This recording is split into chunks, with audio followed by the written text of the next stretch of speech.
Hey guys, welcome back to my channel. It's Books with BethX here, and today we are discussing my April TBR. Another extremely ambitious one, as you'll shortly see, but I'm very excited for this one. I enjoyed my Goodreads Choice Awards challenge that I did last month, where I was picking out random books that were the winners of the Choice Awards last year. So I didn't really know what I was reading last month, other than it could have been one of those, is it 10 books? Something like that. I did enjoy that challenge, but at the same time, I am looking forward to reading things that I have specifically chosen for myself, even though one of the books I'm going to be reading this month was actually one of the winners from that challenge. So, you know, it will count towards that challenge, I suppose. But yes, this month is going to be a very exciting month because I've got quite a lot happening, which means even though I picked loads of books to read, I'm definitely not going to get through them all because I am not here for a lot of the month. So April is my birthday. I'm also travelling away for work, which I've got quite a long train journey, so maybe I can sit there and read on the train, which might kill some time. And I'm also going on holiday, but that's a city break, so I'm not really going to have a lot of time to read, and I'll just be exhausted most of the time, so I'll probably be able to squeeze in a few chapters a day. But because of these three things, obviously it's going to be difficult to squeeze in a lot of reading time around like celebrations for my birthday. Not that it's a big one, but we're going away for the day, you've got family coming around, seeing friends and stuff, you know, the usual. But also, yeah, travelling away for work, so I'm going to be tired from that. Obviously working hard with my colleagues and travelling on holiday. So shall we get into my very ambitious TBR? Let's go. So I've got my notebook here because some of the books are ebooks, and I've had to sort of break this down into sections. So I'll start with what I'm currently reading. So if you've seen my vlog that went out yesterday, you'll see that I'm reading the Goodreads Choice Awards winners for all of March, and I won't finish the book that I've now picked out as my next one before March ends, April begins. So I am currently reading Hidden Pictures by Jason Rekulak. So that's a horror. Very out of my comfort zone, but I have made a little start on that, and that I definitely won't be finishing that before we get into April, so I'm reading that, and also currently listening to Educated by Tara Westover through my library. I think I'm about 70% into that, so I've got about 3 hours. I don't think I'll finish that again before we go into April, so I'll continue listening to that. But I do need some other audiobook recommendations, or non-fiction recommendations, shall we say, that I would be able to find easily as an audiobook. As I say, I'm about to finish that and haven't really got any plans for my next one yet. I might see what's available at the time. I would like to listen to Crying in H Mart if there's an audiobook version of that, because I believe there is a adaptation coming at some point. But let me know if you have any audiobook recommendations, either non-fiction, memoir, or even contemporary, maybe even. We'll go with classics as well, that are easy to understand, that I don't need to like focus too much on them. That sort of thing I like to listen to. So that's what I'm currently reading.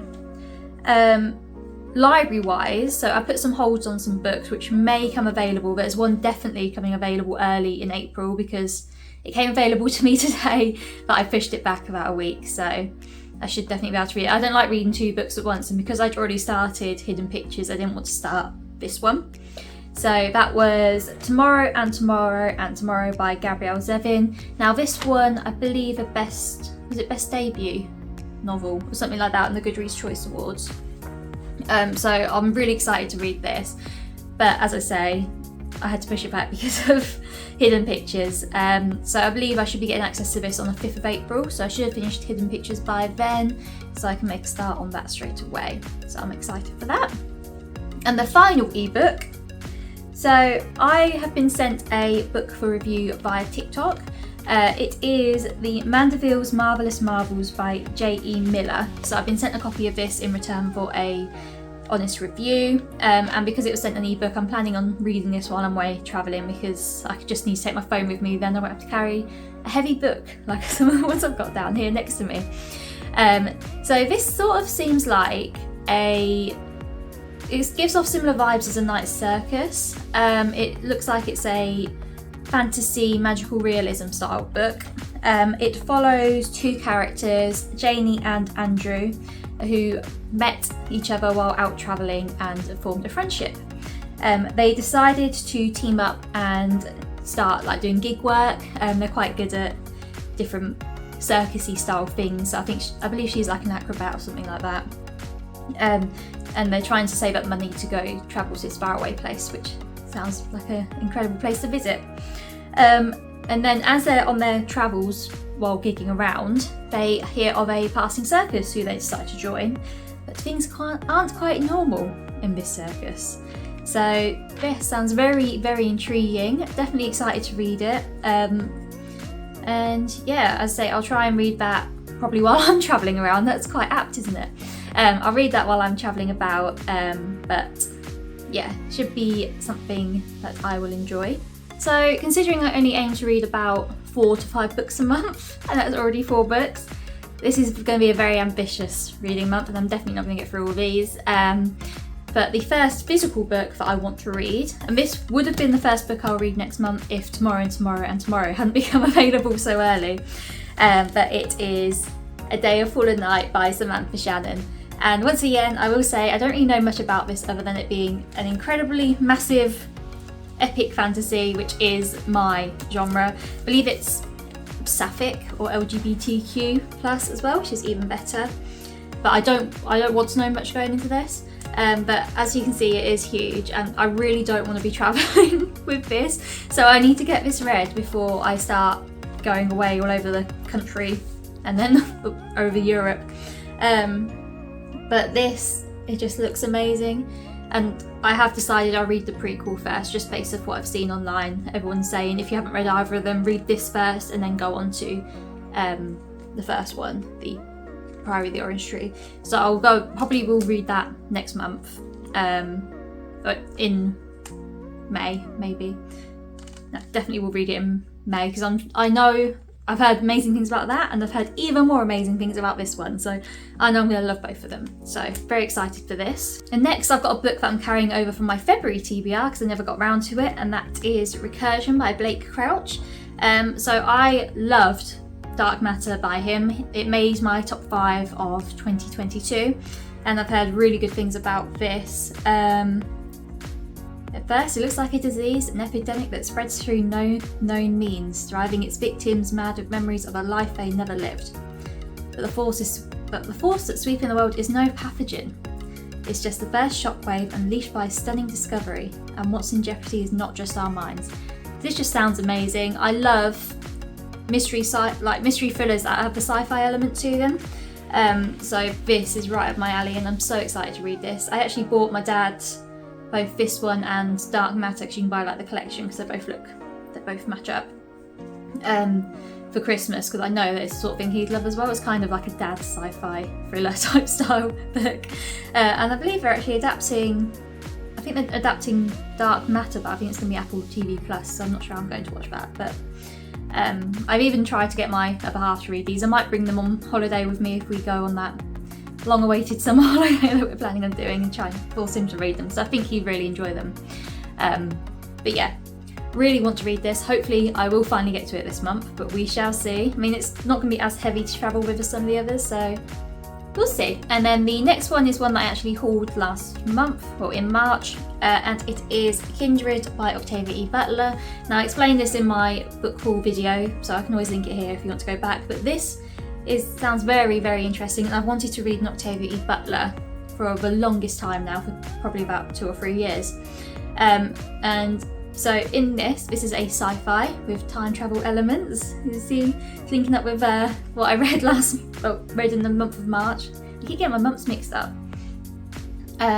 So you've got a black woman living in 1976, and then she gets transported back in time to 1815, where obviously slavery was still a thing in America. And as a black woman, she is assumed to be a slave. There's not many free black people at the time. And I think it's something to do with if she needs to go back in time to save someone's life, and if she fails, the world ends. But it's also got a Groundhog Day element to it.